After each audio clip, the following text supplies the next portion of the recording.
Halo semuanya, balik lagi di podcast Inside DLM. Jadi aku izin ngasih tahu sedikit nih Kak tentang podcast Inside DLM itu apa. Nah, Inside DLM itu merupakan salah satu program kerja dari Komisi Eksternal di DLM KM IPA Unsud, yaitu DLM Insight. Nah, salah satu program kerjanya adalah podcast ini. Sebenarnya podcast ini tuh kayak namanya Inside DLM, di dalamnya Dewan Legislatif Mahasiswa. Jadi kita tuh mengulik tentang Dewan Legislatif Mahasiswanya. Tapi di episode yang sekarang kita kedatangan tamu spesial, bukan dari Dewan Legislatif, tapi dari Badan Eksekutif Mahasiswanya. Silakan perkenalkan diri Kak. Oke, halo semuanya buat teman-teman semua penikmat dari DLM Insight. Kenalin aku MD Jeffrey Ardiansyah. Di sini aku diundang dari teman-teman DLM untuk menemani podcast pada kali ini. Aku di sini sebagai Presiden BEM KMIPA tahun 2024. Oh, Presiden BEM. Aku mau tanya, di Badan Eksekutif Mahasiswa yang tahun ini itu nama kabinetnya apa Kak? Oke, nama kabinetnya sendiri kita di sini bawa nama Aksara Juang. Jadi Aksara Juang ini sebenarnya backgroundnya simple sih, karena dari kita sendiri memang pengen membawa komunikasi yang baik di dalam lingkup KMIPA, khususnya di lembaga-lembaga dan lain sebagainya. Tujuannya biar sebisa mungkin untuk semua permasalahan dan lain sebagainya kita bisa ikut andil untuk menyelesaikan di dalamnya dan membantu semua KMIPA kayak gitu. Kan namanya Aksara Juang. Aksara kan tulisan, Juang perjuangan. Itu filosofinya apa tuh Kak? Makna dari Aksara Juang? Aduh, kenapa ditanyain filosofi, kan aku jadi lupa ya. Oke, jadi kalau misalnya untuk filosofi sendiri ya, ini seingat aku ya. Nanti kalau misalnya ada yang lupa nanti boleh dikepoin aja. Yang pertama tuh kenapa bawa aksara, karena aksara ini kan tulisan ya, huruf dan lain sebagainya gitu. Yang mana aksara ini tuh sebagai perwujudan dari komunikasi dan juga identitas kayak gitu. Jadi kan kalau misal di Indonesia sendiri kan bahasa jadi suatu identitas kan. Terus juga makanya kita bawa bahasa, dan bahasa ini perwujudannya dari aksara gitu, dari tulisannya kayak gitu. Terus kalau misal juangnya sendiri itu buat representasi perjuangannya sendiri. Jadi pada akhirnya BEM KMIPA ini jadi bahasanya? Jadi bahasa pemersatunya di KMIPA.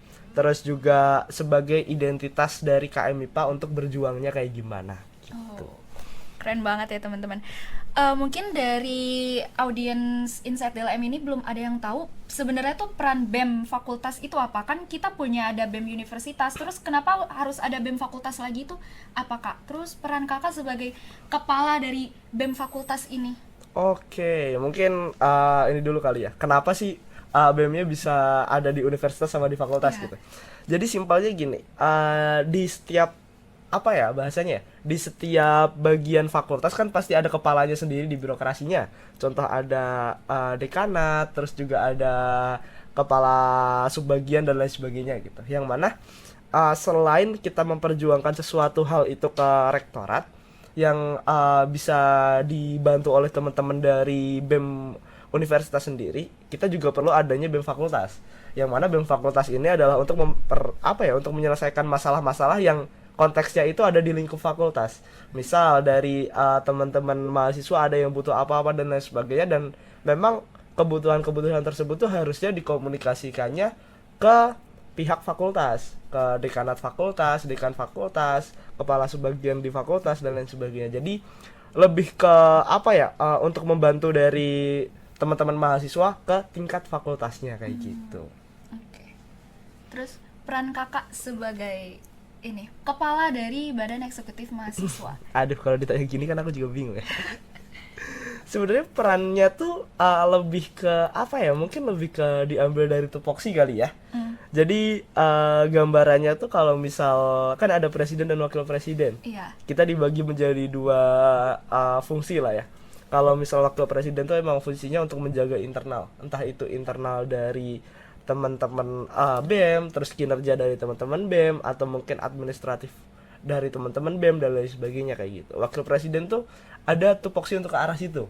Nah, kalau presiden sendiri fokusnya dari aku pribadi tuh untuk lebih ke sebagai penggerak sih, sebagai penggerak sama perwajahan. Jadi untuk kita berhubungan dengan eksternal kayak gimana, misal dari kita ada butuh bantuan ke BEM Unsut misal. Nah, pada akhirnya mau nggak mau, suka nggak suka aku harus turun kayak gitu.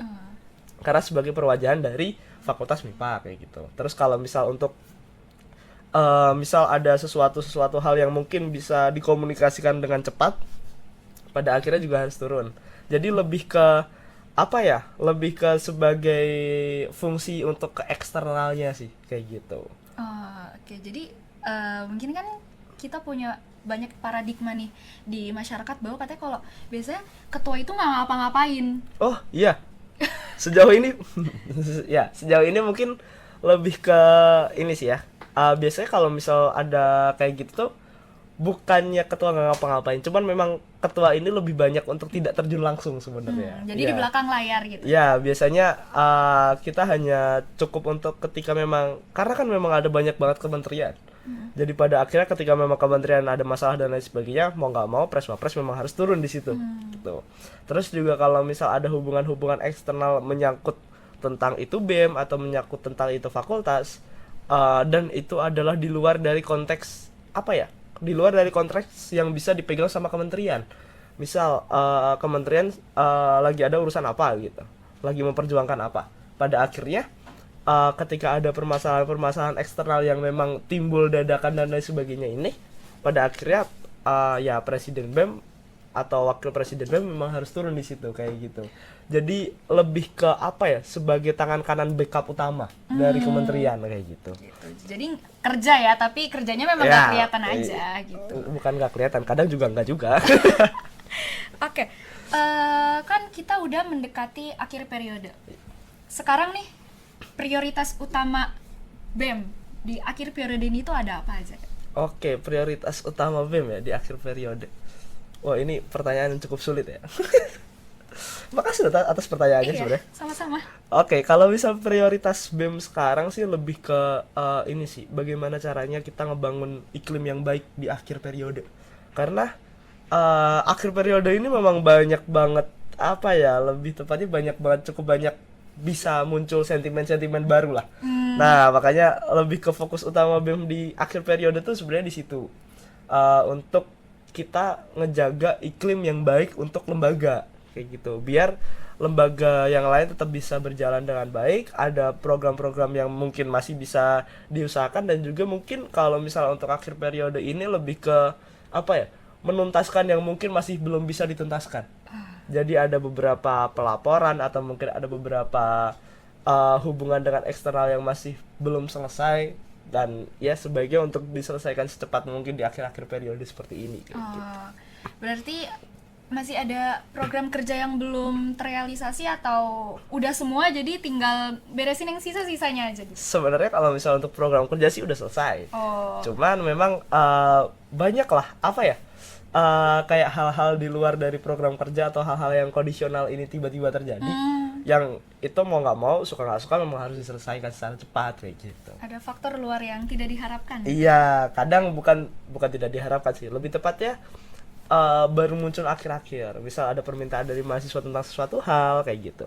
Itu ya mau nggak mau harus kita selesaikan di akhir ini. Maksudnya kita usahakan semaksimal mungkin untuk bisa dimaksimalkan sampai akhir periodenya kayak gitu. Oke. Ini sekarang pertanyaannya udah agak ke personal nih. Iya, boleh. Oke. Tantangan Kak Jeffrey sebagai seorang presiden BEM. Tantangan ya. Oke. Iya.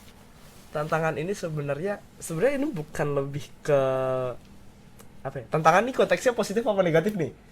Ya, boleh dua-duanya. Kan Oke. biasanya kalau tantangan negatif ya. Iya, biasanya orang melihatnya tantangan Iya. negatif ya.